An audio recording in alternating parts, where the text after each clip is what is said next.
morning. This is BFC Live for Tuesday, August 18th, 2020. My name is Jay Rosenthal. I'm the co-founder and president of the Business of Cannabis. Coming up, a conversation about how cannabis retailers should and could be using technology to drive their business. We'll be joined by Krista Raymer of Vitrina Group, a retail consultancy, and Shahbaz Kara-Virani of Dutchy.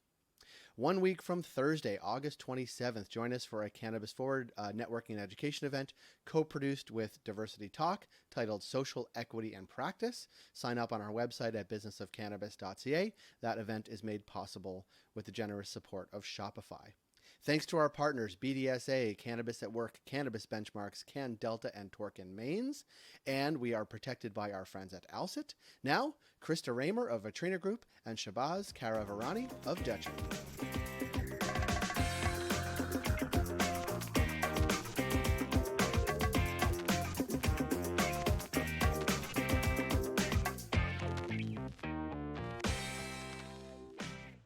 Krista and Shahbaz, thanks for being here. Thanks for having us. For having us, Jay. Well, it's friendly faces during this week, and we're here on Tuesday. And I want to set a little bit of context because I think it's important. We've obviously all been living in the age of COVID since March. And there's lots to talk about how that impacts public health and the economy and all those things. But in terms of cannabis and retail, and even more finely defined sort of Ontario, things have changed radically in those 5-6 months. One, more people are buying online or want to. That's sort of one shopping habit that is affecting cannabis. Two, there are just way more stores than there were in March. Like tons are opening. Competition is fierce. And actually, even in terms of products, like you think about early March, there weren't a ton of 2.0 products that had hit the shelves in Ontario. So like products, places to shop, shopping habits online, like all of these things are converging, and they've converged while we've all been in our basement, and we're emerging from this, and the world is radically different. And that's actually what I want to that's the context by which I want to have this conversation. And actually, I'll ask a question of both of you. Like Krista, like what has struck you over the past 5-6 months that like the world is not what it was back then? I think that there is a big opportunity for retailers to stay focused within their four walls. And like as we continue to increase the number of stores and as changes around our physical safety and security of entering the home and entering retail spaces continues to change and evolve too, the one thing that you can control is kind of what is physically within your store. And so we need to stay focused on what you can do for your customers. Yeah. And Shahbaz, you have come to this with a long history in the cannabis space, first with Lift & Co. and now with Dutchy. Like what has struck you, because you've been part of the sector and what consumers want and need, and now we're there again at Dutchy, but like what has struck you over those past months? Chris said it well with the focus, but I think for me, it's just the fragmentation of this industry. 2 years ago, Jay, when you and I were chatting and at happy hours and the industry was just starting, it was such a small place. And, there weren't any retailers, and then, retailers started to pop up in Alberta, BC, Ontario, and it still felt like there was a community. Now, in talking with so many retailers, the question I always get asked is, where do I find information, or what's the process, or, how do I buy, or who do I trust? And I think that there's so much fragmentation now within the space. It's almost like every new retailer and every new brand, as soon as they come to market, there's that little fragmentation that's happened again and again and again. And all of a sudden there's fragmentations everywhere in information and data, which we're going to talk a little bit about in focus. So I think it's just how quickly, because of COVID, the community has moved. Think back to, you said it, beverages and new form factors. We didn't even really get a chance to experience that. It kind of just came, and now everyone's had to adapt, and those buying behaviors had to adapt online. But you said it earlier, we're chatting, I don't even know how to shop as a consumer right now, and I've been in the industry. So I think it's just a fragmentation of what's going on, and I think we really need to kind of have these types of conversations to bring that back together. Yeah, because I'll channel Krista, because she talks about this a lot. In that fragmentation and in the new, there are things that retailers can control, and controlling it is one thing, which is important, but also understanding your consumers and what they want, need, and how they're shopping. All those things is where I think the data part comes in. And even back that up further, what brands companies are putting out, because they are, up to now, they've been putting out products in search of a market, as opposed to saying, here is the market, let's build products and brand to actually address that. And it's chicken or the egg, but I think we're coming to chicken, egg, and everything else are actually colliding with new retail, new purchasing options, like all those things. And like, I guess, how do you decipher that, Crystal? Like, what would you look at if you were a retailer right now saying, we need to either open up shop or create an environment or look at data that says, here's our core and we're going to build from there? I think like staying customer centric is, for us, is the only way that we can continue to go forwards. And so to be customer centric, we're thinking about like that attracting, retaining, and then building spend with the customers that we have. And so if we are attracting customers and retaining them effectively, then we are staying focused on their needs and wants, and we're in touch with what is actually happening. And so to do that, you need to be very localized as to who is going to be shopping your store and what the message to that community is going to be. And I think we've seen some really great retailers in Toronto be community focused in terms of getting involved in not just what happens within their four walls, but how their store really impacts the community as a whole. And that kind of messaging and then also engagement can help us pick out the pieces of customer behavior that can really drive effective decisions that ultimately will drive revenue. Yeah. And Shabazz, to you, because part of this is part of what Dutchy is, and you'll tell us a bit, but like part of it is about making life easier, obviously, for retailers. But the other part is not just on a sort of technological perspective, but also giving them deep like data and insights into like how, why, and what people are buying. And then we talk about sort of retention and customer spend and all those things. But like talk about how Dutchy does that and sort of what you're seeing and how people, how retailers could or should be using it to create their unique operating. Sure. To Chris's point, I think there's a large opportunity in the space right now for retailers. But retailers play this interesting role in the sense of everyone's almost trying to get to the retailer so that they can get somewhere else, whether it's to the consumer or from a B2B perspective to the brand.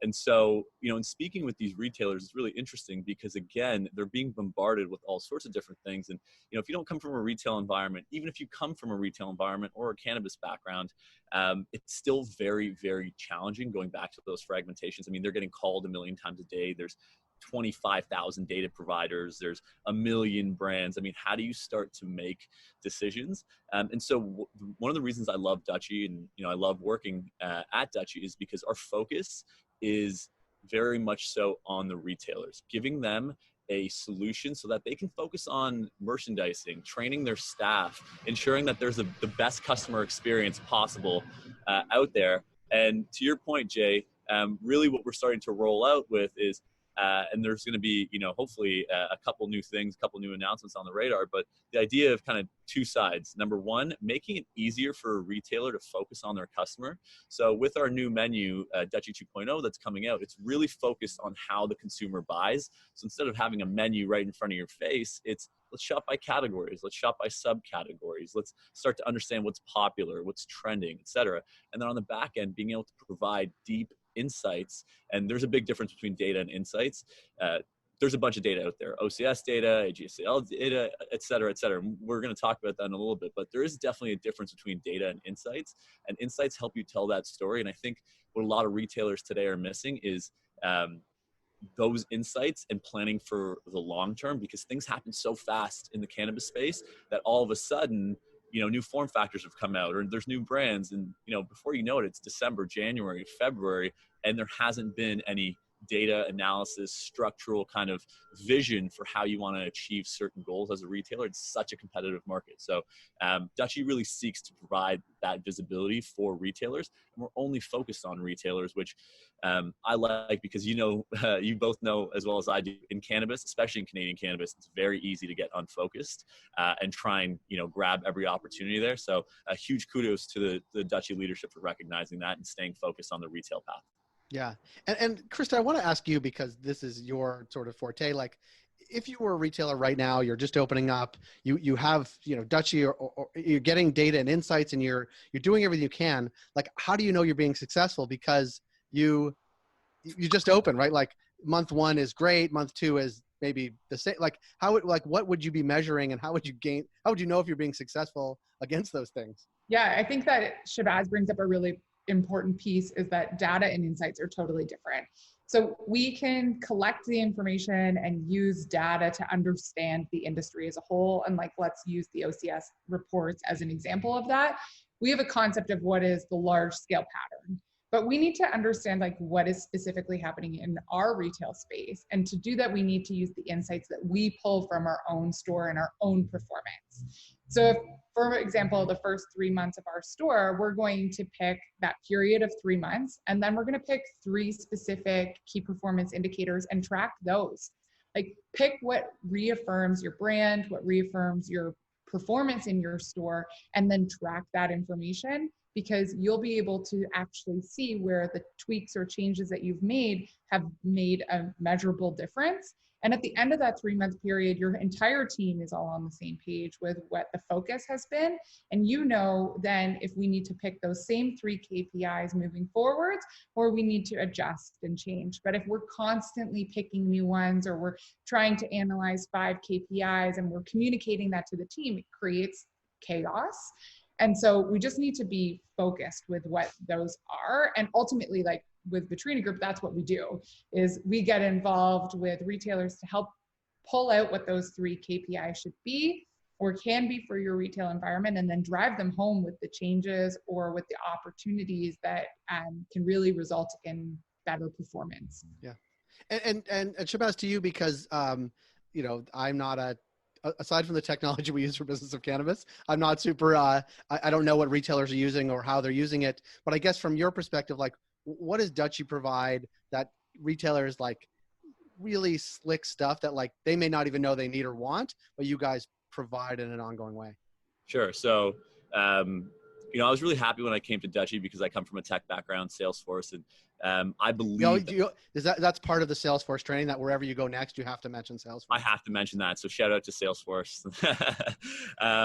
But Dutchy's one of the first companies I've seen that is building an infrastructure that allows you to scale with it, whether that means, you know, tacking on additional partners. So for instance, you know, when that word of loyalty and evangelism, customer evangelism comes to the town, you know, being able to integrate with different organizations like Spring Big. Obviously, we have integrations with Kova and Greenline. So the idea that Dutchy is this backbone working so that you can scale is really key. And again, it's awesome being at Dutchy because the American market is so far advanced than ours that we get to see what is happening in certain states and, you know, bring that over. And what I mean by that is, you know, Dutchy's going to be releasing a new analytics suite, and this analytics suite, I mean, you know, e-commerce isn't an option anymore. The world has changed. It's a necessity. And so there's a lot of data that you can start to pull. And what I mean by that is look at it in kind of 4 buckets. Overall sales data, how are you trending, performance over week, average basket size, did that increase, did that, you know, downsize, to Chris's point about trending. Then you start to look at 3 of those other buckets, which are going to be new for the Dutchy platform, which is e-commerce. So what's actually happening on your website? You're doing all this work to push out the message to your customers to get them online. And, you know, all of a sudden you start to see cart funnels of, you know, where they're abandoning their cart, why they're abandoning the cart. Do they look at the menu and did they get to check out, but they didn't actually check out, right? So using that to tell a story, but also using that to potentially get closer to your customers. Hey, you notice that you know, didn't check out. Curious, understand why. Would love to get to know you a little bit more. Then you have marketing, and marketing is really, really key. There's a lot of garbage in, garbage out data in this industry, but with being able to actually track your campaign ROI. So what I mean by that is, you know, let's say you do an edibles sale online, being able to actually tell how much that edibles sale or promotion actually yielded over a period of time and what that contributed over to revenue gives you the insights that you need to glean to say, hey, maybe we don't do that edibles. Maybe our target demographic isn't even edibles. Maybe edibles is for an older population and they're actually coming into store. And so being able to actually navigate those decisions and make quick decisions based on ROI on that marketing. The other 2 buckets are really around product and brand. So, you know, we all know that there's a bunch of brands out there and these retailers are getting bombarded with, you know, brand reps and sales reps coming in. And it's very hard to say, hey, you know what?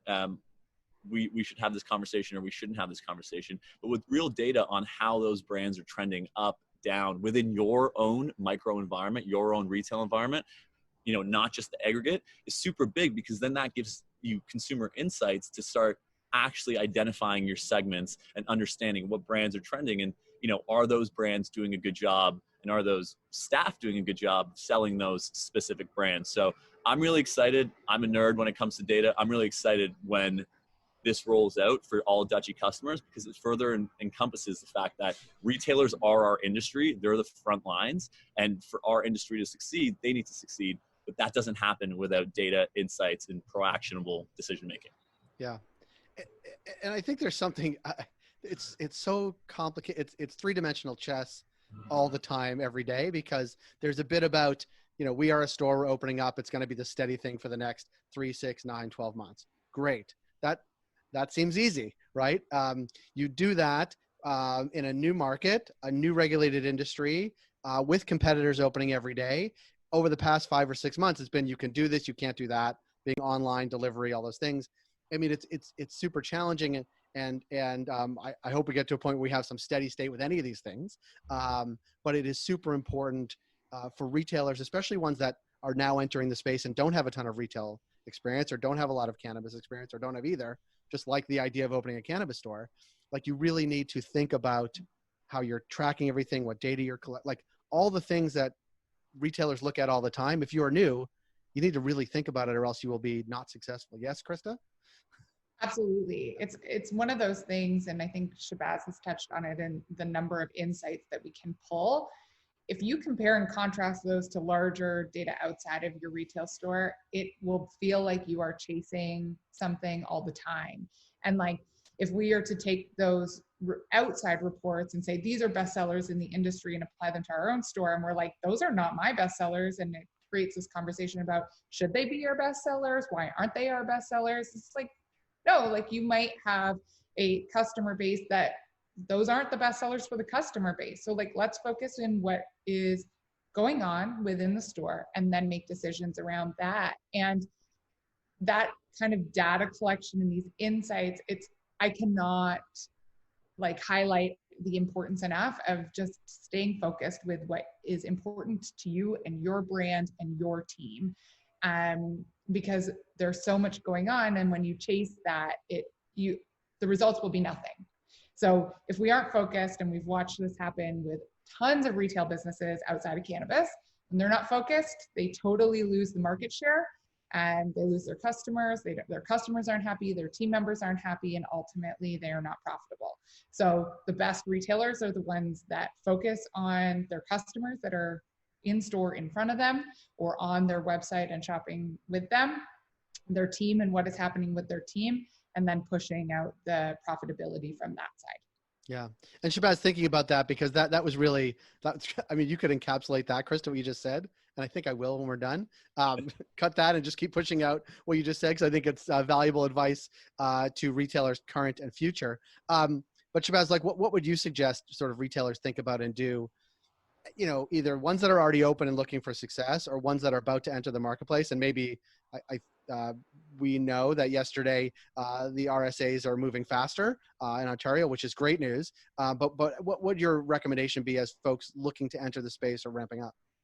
That's a great question, and huge news on the RSA being pushed through. I'd say that a couple things. Number one, to Chris's point, focus. So actually, for retailers entering, or it's not too late for retailers who are already online, to put that focus on that data and empower their staff, or empower their managers, or empower their assistant managers, whomever, to really own that. Because to the second point, I think data, if you're reactive about data and insights and trying to glean those, then you're going to be chasing something, to Chris's point. So putting that focus and empowering your staff and holding them accountable, whether it's weekly meetings or monthly meetings on that data. And then lastly, it'd be the technology that you're buying, because each technology that you're going to grab in today's environment is going to have some sort of data piece associated with it. So even investing in your people to understand how they buy technology, how they make decisions, and what this actually yields, to understand if that's going to be successful. And then the last thing I'd say is it's not a one size fits all for data and insights for all retailers. I'll give you an example. We had certain retailers on our platform that were doing, pre the announcement of delivery and curbside, that were doing, half of their online revenue through delivery, right? And some weren't using delivery at all.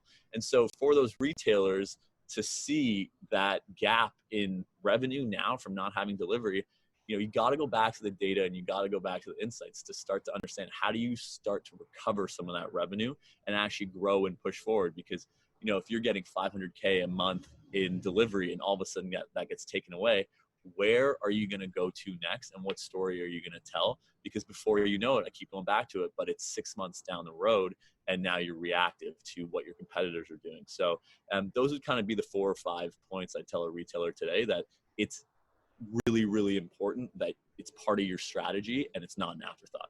Yeah. And I think to kind of hop in there, Shabazz, you have a really good point, is that not just where are we going to make up that revenue change, but also why were you so effective with delivery and what led to that? Because there are pieces in that are probably going to be really great indicators as to what needs to be the focus moving forwards and how that translates. And that sometimes when you're in it, it's so difficult to see. So really how did we get here? What information have we been watching or collecting? What do we already have? And then what do we want the focus to be moving forwards? Use that as an insight to drive forward decision-making. Yeah. Yeah. I mean, it's I feel like I'm getting a retail 101 when we talk, but it's actually, it's that. And I think there is some things that are common to retail overall for sure. And there are some things that are unique to cannabis. And even if the thing that is unique to cannabis is that you're going to have 7 more competitors basically on your block, if you're in a dense area, that now than you did 5 months ago. And that you'll always have those competitors in this environment. And you just need to do it better. Right? Like you just need, yeah. We've always seen retail that way. At any given point, you can walk down the street and find a place that sells white t-shirts, the same white t-shirt in 5 different stores. That isn't a unique characteristic to retail. What is unique to the cannabis industry, though, from our perspective, is that those regulations change, and a new product technology changes a lot. And so you need to kind of focus inwards in what is your focus in terms of the driver moving forwards and make decisions around that. Because as competition comes and goes, if you are offering the best customer experience and really understanding who your customer is, it shouldn't matter if you have a next door neighbor, because your next door neighbor might have a different focus on who their customer is. Yeah. Yeah. Shabazz and Krista, I want to thank you for your time today.